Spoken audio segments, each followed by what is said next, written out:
કચ્છમાં પણ આધાર card update અને કેવાયસી માટે લાગી છે લાંબી લાઈનો. આપને જણાવ્યું કે ભુજ મામલતદાર કચેરી ખાતે બીજા દિવસે પણ જોવા મળી છે લાઈનો. વાલીઓ પોતાના બાળકો સાથે સવારથી ઉભા છે લાઈનમાં. લોકોએ વીટીવી ન્યૂઝ સમક્ષ પોતાની વ્યથા ઠાલવી છે. લોકોની પરેશાનીનો ઉકેલ ન આવતા લોકોમાં રોષની લાગણી છે, અને હોય પણ કેમ નહીં, કારણ કે રોજ બધા જ કામ બાજુએ મૂકીને તેઓ એમનો આધાર કાર્ડ અપડેટ કરાવવા આવે છે અને લાંબી લાઈનમાં આખો દિવસ હેરાન થાય છે.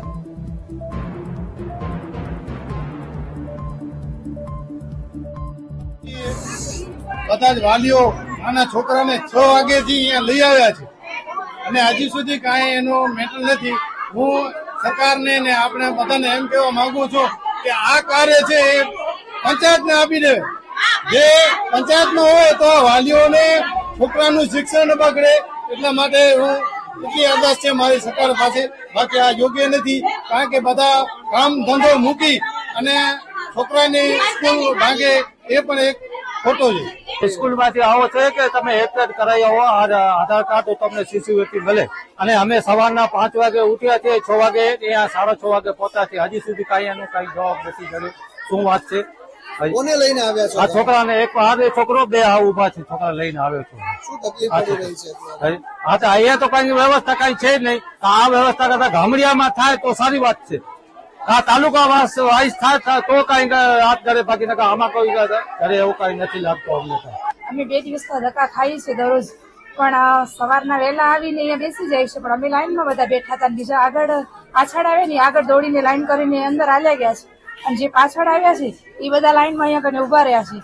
અમે આધાર કાર્ડ અપડેટ મારાવા આવ્યા છીએ, પણ અહીંયા જગ્યા જ નથી મળતી તો કેમ જઈએ? એટલે સ્કૂલમાં બધા કહે છે ને શિષ્યવૃત્તિ નહીં મળે બાળકોની, અને આધાર કાર્ડ લિંક નહીં હોય તો પછી કાંઈ જ કામ તમારું નહીં થાય. એટલે માટે અમે અહીંયા કને આવ્યા છીએ. લોકો પોતાની વ્યથા વીટીવી ન્યૂઝ સમક્ષ ઠાલવી રહ્યા છે, કારણ કે જાણે લાગે છે કે શિષ્યવૃત્તિ સમસ્યાનું કારણ બની ગઈ છે. શિષ્યવૃત્તિ મેળવવા માટે જેમને અડચણ થઈ રહી છે કે આધાર કાર્ડ અપડેટ નથી, તો આધાર કાર્ડ અપડેટ કરાવવા માટે લાંબી લાંબી લાઈનમાં આખા દિવસમાં તેઓ હેરાન થાય છે. આ કચ્છના દ્રશ્યો છે, ઉનાના દ્રશ્યો છે. ગતરોજ ઉનાના દ્રશ્યો સામે આવ્યા હતા. લોકો ચપ્પલો પોતાના બદલે લાઈનમાં લગાવીને જાય છે, કારણ કે જે ઓછા ટોકન મળે છે, આખો દિવસ લાઈનમાં ઉભા રહેવા છતાં પણ એમને છેલ્લે નિરાશ થઈને પરત જવાનો વારો આવે છે. એના કારણે લોકોમાં પણ રોષની લાગણી છે, અને અંતે તો તેમણે એવો જુગાડ કર્યો હતો કે એમની ચપ્પલોને લાઈનમાં લગાવી, કારણ કે બીજા કેટલા કામો હોય કે જેને બાજુએ રાખીને લોકો આ આધાર કાર્ડ અપડેટ કરાવવા આવ્યા હોય, ને જે સરકારી તંત્ર જોવા મળી રહ્યું છે કે જેને કોઈ કામ જ ન કરવું હોય એવું દેખાઈ રહ્યું છે. લોલમ લોલ ક્યાંક કામગીરીમાં થઈ રહી હોય એવું લાગી રહ્યું છે.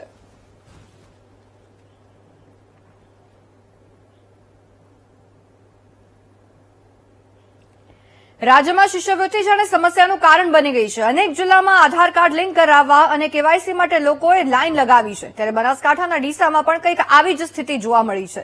ડીસા શહેર અને ગ્રામ્ય વિસ્તારના લોકો 5 દિવસથી શહેરની મામલતદાર કચેરીમાં ધક્કા ખાઈ રહ્યા છે. કચેરીઓમાં દિવસના માત્ર 40 ટોકન આપવામાં આવે છે. જોકે ટોકન અપાયા બાદ પણ સિસ્ટમમાં સર્વર ડાઉન થઈ જતા લોકોના કામ અટકી પડે છે. વિદ્યાર્થીઓને શાળામાંથી કેવાયસી માટે દબાણ કરવામાં આવી રહ્યું છે, તો બીજી બાજુ 4-5 દિવસથી વિદ્યાર્થીઓ ધક્કા ખાઈ રહ્યા હોવાથી ભણતર પણ બગડી રહ્યું છે. તો લોકો માટે કોઈ સુવિધા પણ ઊભી નથી કરવામાં આવી. કાળઝાળ ગરમીમાં વાલીઓને બાળકો સાથે કતારમાં ઉભા રહેવું પડે છે, જેને લઈને વિદ્યાર્થીઓ અને વાલીઓમાં આક્રોશની લાગણી ફેલાઈ છે. વાલીઓએ આધાર અપડેટની કામગીરી પર સવાલ ઉઠાવ્યા છે, તો સરકારને આધાર કાર્ડ લિંક કરવાની કામગીરીમાંથી મુક્તિ આપવાની માંગ કરી છે.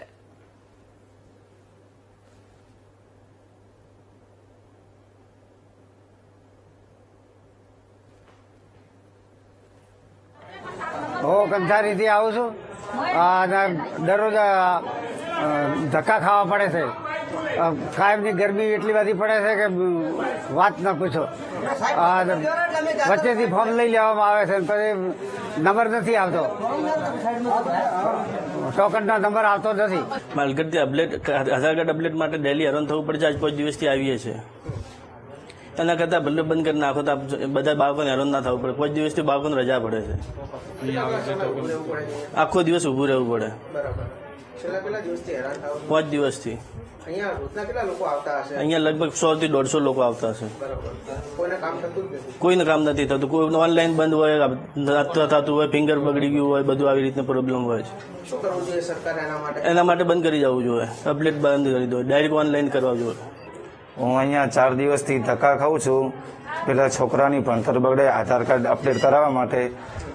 એટલે હજી સુધી અહીંયા આવો તો કહેવામાં આવે કે તમારું કે ટોકન પૂરું થઈ ગયું, કાલ આવો.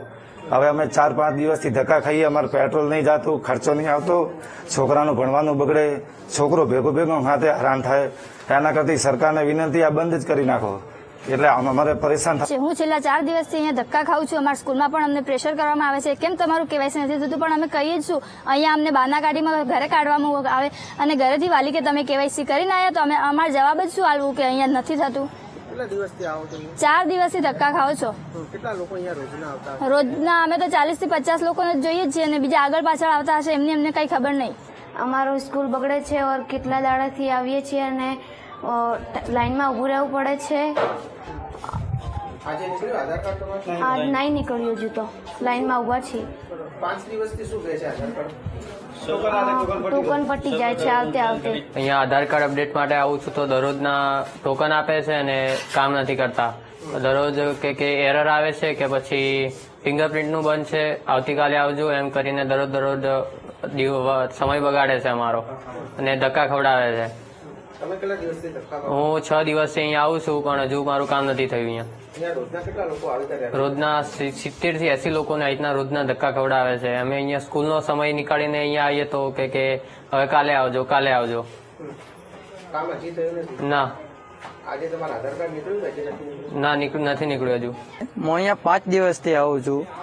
અહીંયા ટોકનની ઘડીક વ્યવસ્થા કાઢે છે, કોક બોના કાઢે છે, રેને કે કોમ્પ્યુટર સિસ્ટમ ખરાબ છે, સર્વર ડાઉન છે. આ રેન છોકરોને બધાને આ બધું આ દોડાવવાના, ધક્કા ખવડાવવાના, સ્કૂલો બગડે છે, સાહેબો પ્રેશર કરે છે, સાહેબો કે આ નહીં કર્યું, કેમ કેવાયસી નહીં થતું. પણ આગળથી આ સર્વર ડાઉન છે એનું કારણ શું? સરકારને કહેવું કે આ જે સેવાઓ છે આ ખાલી આમનામ ખાલી લોકોને બતાવવા માટે છે કે સેવાઓ કરવાની જ નહીં એમને. એટલે આ સેવાઓ ખાલી એમને ફોગટની બતાવવાની. સરકારને આવું હોય તો હવે એક્સ્ટ્રા સેવા મૂકે, અહીંયા કોઈ સગવડ વધારે. તો આ ટોકનની પણ હમણાં વ્યવસ્થા, આ ટોકન નતા પહેલા, આ ટોકનની આવી જ વ્યવસ્થા, પણ ટોકન એટલે કે જેમને આપવામાં આવે એમને જ થશે. આવું કોઈ દિવસ નહોતું કે આ ટોકન વ્યવસ્થા નથી, પરંતુ આ હાલ જ ગાડીઓ એના કારણે આ છોકરાઓ 3-3, 4-4 દિવસથી ધક્કા ખાય છે, સ્કૂલો બગડે છે, ઘેરથી પણ આવે છે. વાલીઓ કે નહીં કેમ નહીં થતું, પણ એમ કારણ કે આ અહીંયા બોના કાઢવામાં આવે છે કે આ નહીં થતું, આ નહીં થતું. એટલે આના મતલબ કે પૂરેપૂરો ભ્રષ્ટાચાર ચાલે છે અહીંયા. એઆઈ નો જમાનો છે, બધું જ હવે ઓનલાઈન થઈ જાય છે, પણ ખબર નહીં કેમ આ આધાર કાર્ડ અપડેટ કરાવવું ઓનલાઈન નથી કરવું અને લોકોને ટોકન લઈને વહેલી સવારથી લાઈનમાં ઉભા રહીને એક માત્ર અપડેટ કરાવવા માટે હેરાન થવું પડે છે. અને પછી છેલ્લે તો દિવસ પતે છે, સર્વર ડાઉન છે એવું બહાનું આપવામાં આવે છે અને લોકો નિરાશ થઈને પરત ફરે છે. આવું 4 થી 5 દિવસથી રોજ થાય છે, લોકો હેરાન છે.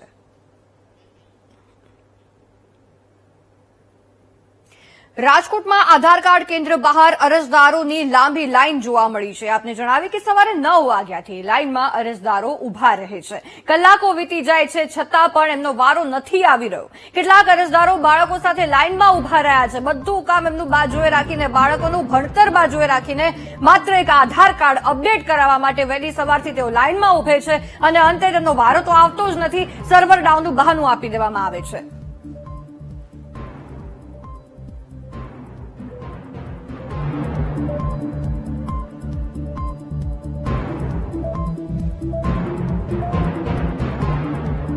વધારાની સિસ્ટમ એડ કરીને શું કામને ઝડપી ન બનાવી શકાય? સવાલ એ થાય કે એઆઈ નો જમાનો છે, ઓનલાઈન આજે શું નથી થતું, તો આધાર કાર્ડ અપડેટની સિસ્ટમ કેમ ઓનલાઈન નથી કરવામાં આવતી? કેમ લોકોને આજે પણ 10-20 વર્ષ પહેલાની એ સિસ્ટમ આજે એ લોકો સહન કરી રહ્યા છે? આજે બધું જ અપડેટ થઈ જાય છે ખૂબ સહેલાઈથી, તો પછી એક આધાર કાર્ડ શું અપડેટ ન થઈ શકે? સૌથી મોટો સવાલ એ છે કે શા માટે લોકો આટલા હેરાન થાય છે? કેમ તંત્રની કામગીરીમાં આટલી લોલમલોલ જોવા મળી રહી છે? લોકોના સમયની શું તમને કિંમત નથી?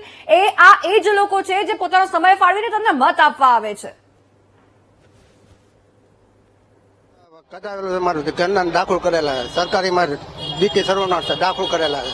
60,000 ખર્ચો કર્યો કે આધાર કાર્ડ કઢાવીને આવો. કેટલા તમે ક્યારના લાઈનમાં ઉભા છો? અમે સવારે 10 વાગ્યાના. અત્યારે 12 વાગ્યા, વારો આવ્યો છે? શું છે, કેવી રીતના છે? વારો નથી આવ્યો હજી. બહુ બધા લાઈનમાં જ ઉભા છો? હા. શું કહે છે અંદર અધિકારીઓ? કેવી રીતના ટોકન આપે છે કે સીધા લાઈનમાં ઉભા રાખો? લાઈનમાં ઉભા રાખે. હું 10 વાગ્યાથી ઉભો લાઈનમાં 2-3 કલાક જેવું થવા આવ્યું. લાઈન આગળ વધે છે લાઈન થોડી આગળ વધે, બહુ આગળ નથી વધતી. કઈ કે છે અંદરથી કે ક્યારે વારું આવશે કઈ એવું કઈ નથી કરતા. બાળકને સાથે લઈને આવ્યા શું આધાર કાર્ડમાં શું કરાવવાનું? અપડેટ કરાવવાનું આધાર કાર્ડ. સ્કૂલમાં રજા રાખી છે? હા, રજા રાખી. ફોન નંબર ખાલી ચેન્જ કરાવવાનો છે. શું કહે છે અત્યારે લાઈન મોટી છે તો કઈ કીધું નથી. અત્યારે વારો આવશે કે નહીં એ પણ નથી કહેતા. એ તો જો ના આવવાનો હોય તો એ લોકો વયા જાય, એમ કોઈનો ટાઈમ વેસ્ટ ના થાય, તો એ પ્રમાણે પણ હજી કઈ કીધું નથી. હા, આગળ વધે છે ને થોડી આદત, પણ હજી અંદર બી લાઈન છે. અહીંયા તો લાઈન છે, અંદર બી લાઈન છે. લાઇનમાં ઉભા રહેલા લોકો એમ કહે છે કે અમને ખબર નથી કે અમારો વારો આવશે કે નહીં. અરે તમે એ તો કહી દો કે તમારો વારો આવવાનો છે કે નહીં, તો લોકો એમનો સમય આવી રીતના વેડફાટ ન કરે. મહાનગર હોય કે ગ્રામ્ય વિસ્તાર, જનતાની સમસ્યા એક જ સરખી છે. રાજકોટ હોય, ડીસા હોય, ઉના હોય, કચ્છ હોય, સ્થિતિ એવી જ. મામલતદાર કચેરીની બહાર, મહાનગરપાલિકા ના જે ઓફિસ એની બહાર લોકો આવી રીતે હેરાન પરેશાન થઈ ગયા છે. ડિજિટાઇઝેશન, ડિજિટલ ઇન્ડિયાની તમે વાતો કરો છો, પરંતુ તમે લોકોને અહીંયા આવી જ રીતે હેરાન થવા પણ મૂકી દો છો. ડિજિટાઇઝેશન તો બાજુએ રહ્યું, લોકોને પોતાનો બધો સમય લાઇનમાં ઉભા રહીને આધાર કાર્ડ અપડેટ કરવા માટે ફાળવવો પડી રહ્યો છે.